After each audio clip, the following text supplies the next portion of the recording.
alaikum, j'espère que vous allez tous très bien. Aujourd'hui, je reviens avec une recette 2 en 1 pour relever le défi relancé par Christelle dans ma cuisine halal.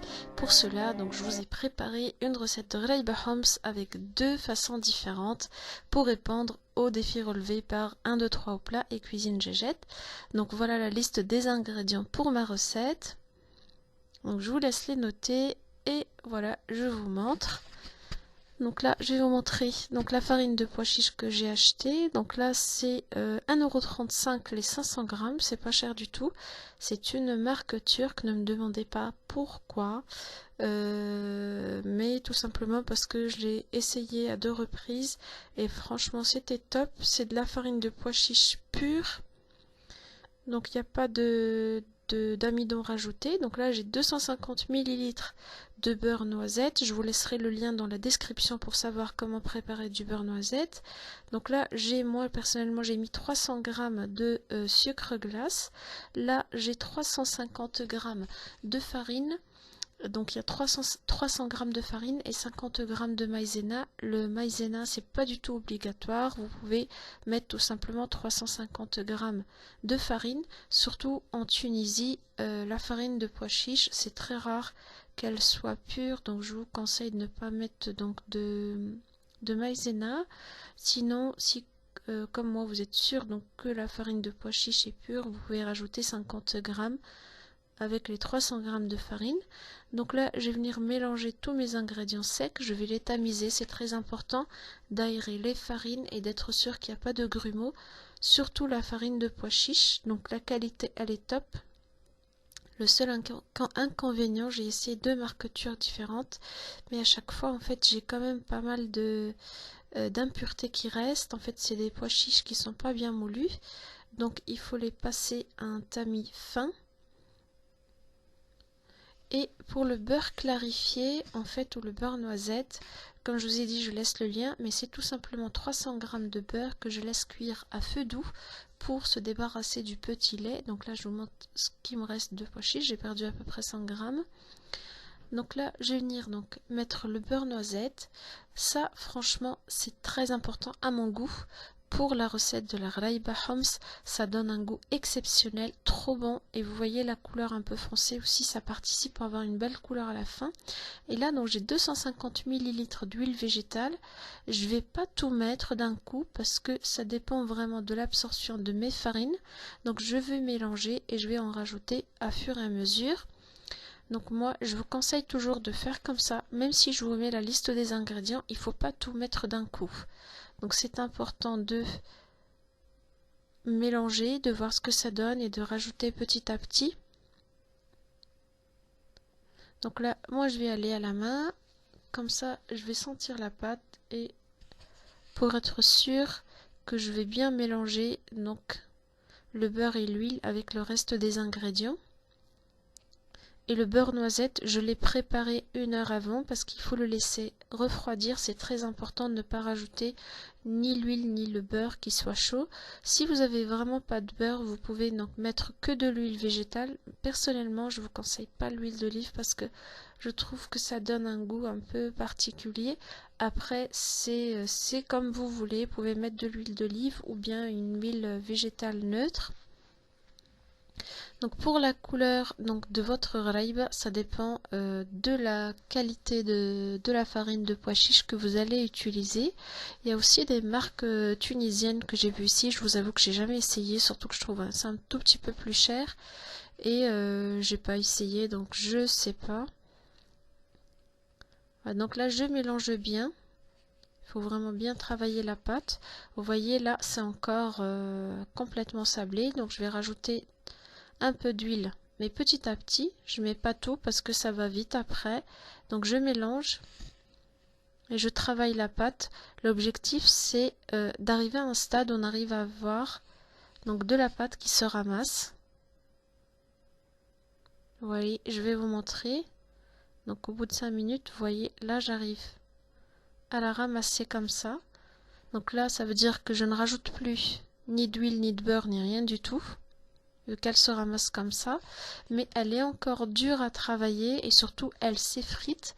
Donc du coup, là, je vais la laisser reposer. Ça, c'est très important. Donc si vous comptez faire votre raïba le soir après le ftour, il vaut mieux la préparer donc fin d'après-midi, la laisser se reposer tranquillement et après la travailler. Sinon, le matin, et vous la commencez donc en début d'après-midi. Donc là, vous voyez ce que ça donne.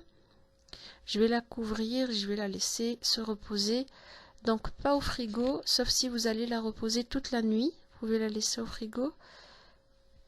Donc là, au bout donc des 3-4 heures, vous voyez, ça change en fait. On commence, donc la matière grasse commence à faire son travail. Vous voyez, ça se ramasse plus facilement, c'est plus souple à travailler. Et je vais la travailler encore avec mes mains pendant encore 5 minutes. Vous voyez, ça se ramasse, il n'y a aucun problème. Donc je vais la retravailler un peu, vous voyez, c'est encore plus souple, ça s'effrite plus. Et j'arrive à avoir donc une boule qui se forme. Vous voyez, c'est plus facile à travailler que tout à l'heure. Et si vous avez la machine, en fait, vous savez, dans certains robots pâtissiers, on a la machine, donc l'accessoire du hachoir. On peut la repasser 3 fois. Et si par exemple vous avez les hachoirs manuels qu'on utilise aussi pour le bashkout ou les biscuits tunisiens, bah pareil, vous pouvez la passer 2 à 3 fois. C'est pas la peine de rajouter beaucoup de matière grasse. Donc là, je vais la façonner. Moi, j'ai mis mon four à préchauffer donc à 180 degrés. Pour moi, 180 degrés, c'est une température moyenne. Il ne faut pas que ça soit ni trop fort, ni pas assez. Donc là, je forme un boudin. Pour la taille du boudin, moi je dirais qu'il y a 1,5 cm de hauteur. Il ne faut pas que ça soit trop plat parce qu'il n'y a pas de levure chimique pour que ça gonfle à la cuisson. Et vu qu'il y a aussi pas mal de matière grasse, donc du coup il ne faut pas que ça s'étale et ne vous inquiétez pas. Moi franchement, j'ai même pas eu de fissures, rien du tout. Elles étaient super. Vous voyez, donc j'égalise soit avec le coupe-pâte, soit tout simplement avec mes doigts pour avoir une belle forme. Après, donc je prends un couteau pour découper donc mes petits doigts de raïba. Vous pouvez les couper donc droit ou oblique, c'est comme vous voulez. Pour la taille, si vous voulez exactement la même taille, vous pouvez prendre un petit carton ou quelque chose en fait de la taille souhaitée et à chaque fois vous le déplacez pour découper. Et avec le couteau, je vais faire 2 petits traits pour la décoration. Ça, c'est la décoration traditionnelle. Il y a des gens qui utilisent aussi donc des petits coupes pour la décoration. Je sais plus quoi dire. Je suis un peu fatiguée. Donc voilà, je vous montre ce que ça donne. Il y a beaucoup de lumière aujourd'hui, il y a beaucoup de soleil. Donc là, vous la montez encore. Donc ça, c'est le résultat obtenu. Donc je vais venir les mettre dans mon plateau à cuire et je vais les surveiller. Comme je l'ai dit, donc on les cuit à 180 degrés. Donc moi j'ai allumé le four haut et le bas aussi. Et ça cuit pendant 12 à 15 minutes. Donc il ne faut pas que ça se colore sur le dessus. Et entre temps, moi je prépare donc un deuxième papier de cuisson comme ça. Et je place donc mes pièces et après il suffit juste de le glisser donc sur le plateau de cuisson. Donc là j'ai pris des grains de sésame, je vais vous montrer comment faire. Donc j'aime bien les décorer. Donc là je vais mettre donc ce plateau à cuire. Comme vous voyez, moi j'utilise les deux, le plateau et la grille aussi. Donc là je prends donc un peu de pâte, je vais l'étaler en boudin. Vous voyez, elle s'effrite pas, elle est agréable à travailler, elle n'est pas collante et elle n'est pas trop liquide. Ça c'est très important aussi. Voilà. Et donc là, j'essaie d'avoir un peu, donc la même taille un peu partout. Donc je prends un peu de sésame et je vais les placer donc à côté de mon pâton. Donc je fais comme une sorte de trait et je vais rouler donc ma pâte sur les grains de sésame. Voilà, un tout petit peu, j'appuie un tout petit peu pour qu'il colle bien à la pâte. Et là, je retourne en fait sur la face où il y a les grains de sésame. Tout simplement, j'égalise Et là, je vais venir couper donc de la même sorte. Pareil, comme je dis, oblique ou droit, c'est vous qui voyez. Moi, j'aime beaucoup avec le côté croustillant donc des sésames. Ça, j'aime beaucoup l'association aussi, ça se marie très très bien. Donc là, je vais les mettre, je vais les placer que vous voulez avec. Vous pouvez les déplacer au couteau ou au doigt, c'est comme vous voulez. Juste essayer de ne pas laisser trop de traces. Voilà, je refais l'opération. Donc je mets les grains juste à côté. Et après, j'enroule. Et après, je les retourne sur la face. Voilà, j'enlève l'excédent. Vous pouvez carrément mélanger un tout petit peu avec la pâte, mais pas énormément pour qu'elle ne s'effrite pas. L'odeur, je ne vous dis pas, c'était top, top, top. C'était vraiment trop, trop bon. Voilà, donc je vais les mettre à cuire. Et entre-temps, moi je vais commencer à préparer donc la deuxième partie donc de ma recette. Donc là j'ai pris 50 g de beurre que j'ai fait fondre. J'ai pris un peu de sésame et des feuilles de briques. Là j'en ai pris 5. Donc je commence avec 5 et après s'il m'en faut plus, donc je vais en découper par la suite. Donc là c'est des feuilles de briques donc que j'ai achetées. Et là donc je vais venir les plier sur 4 pour les découper pour avoir un peu des bandelettes de la même taille. Voilà, vous pouvez les couper au ciseau, au couteau, c'est comme vous voulez.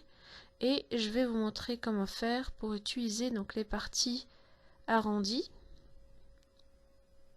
pour avoir de jolis cigares aussi. Et franchement, en fait, la première partie de la recette, donc ça c'est la recette traditionnelle.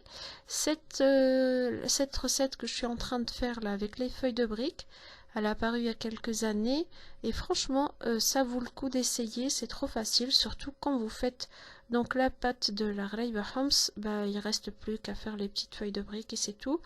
C'est original, c'est trop bon, c'est vraiment délicieux. Donc là, je vais découper en deux pour avoir de petits cigares. Il ne faut pas avoir beaucoup de niveau de feuilles de briques. Et je vais venir badigeonner donc mes petites bondes avec le beurre fondu. Donc moi, je vais faire ça sur toutes les feuilles. Voilà. Sinon, ce que vous pouvez faire, c'est vrai que j'y ai pas pensé, c'est de badigeonner les feuilles entières et de les découper par la suite. Ce sera beaucoup plus simple à faire. Donc là, voilà ce qui me reste comme pâte. Et là, je vais vous montrer comment je vais faire. Donc je prends un petit bout de pâte. Je vais faire de tout petits boudins. C'est pas comme la première fois où ils sont un peu épais et un peu longs. Là, je vais faire vraiment très très fin. Vous pouvez rajouter, voilà, comme je vais faire un peu de sésame. Je vais découper en deux parce que sinon ça va être trop trop long. Moi j'aime bien quand ça croustille. Voilà, j'enroule.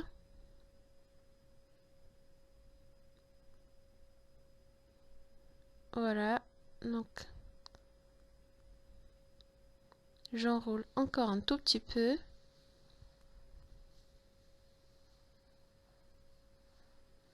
Et après, donc pour savoir comment je fais pour les découper, donc je prends la feuille de brique et je coupe donc un petit bout, mais qui soit un tout petit peu plus petit en taille que la feuille de brique, parce qu'il faut laisser donc les bords un peu libres, vu qu'à la cuisson, donc ça va un peu sortir, il faut pas que ça déborde. Donc je mets le petit bout, vous voyez, je laisse un peu d'espace sur les côtés, je colle bien sur la feuille de brique et je roule. Donc j'enroule et je pose le cigare donc sur la partie ouverte, donc je le pose comme ça. Je continue à faire d'autres, pareil, donc je laisse un petit écart sur le côté, je colle bien vu que la feuille est bien badigeonnée avec du beurre. J'enroule, j'enroule, j'enroule. Et voilà, c'est tout simplement comme ça qu'il faut faire. Vous voyez, moi j'ai préféré qu'il soit fin. Donc ce que je fais, donc là je les couvre avec un papier, voilà ce que vous voulez, un papier aluminium ou un papier fraîcheur. Donc là je vais vous montrer comment faire avec les bouts ronds. Donc on place sur le bout pointu du côté droit, on le colle bien et on roule jusqu'à arriver à la partie la plus large. Comme ça couvre entièrement. Donc mon petit boudin de Ghraib. Et voilà, on n'y voit que du feu, ça ne change rien par rapport aux autres. Donc moi, je vous remontre une deuxième fois. Donc je colle sur le côté droit, je laisse toujours le petit écart. Je colle le petit bout pointu et j'enroule jusqu'au bout le plus large. Voilà. Je pose mes cigares, je vais les mettre dans le plateau à cuire, toujours à la même température, pendant une petite quinzaine de minutes. Et là, une fois que ça refroidit, donc moi je vais venir les décorer et ça c'est facultatif, vous pouvez les laisser comme ça sans aucun problème. Donc moi j'ai un peu de sirop, donc ça vraiment vous voyez un tout petit peu. Et là j'ai des amandes concassées et grillées. Donc là je vais venir mettre donc un peu de sirop sur donc mes petits croustillants de Ghraib. Vous pouvez le faire au pinceau, c'est comme vous voulez. Moi je vais juste faire un peu avec la cuillère, faire une sorte de petit trait et après les enrouler dans les amandes. Vous pouvez mettre des pistaches, des noisettes, c'est comme vous voulez, ou même des sésames tout simplement. Donc je vous remontre, donc juste un petit trait comme ça et après j'enroule dans les amandes concassées.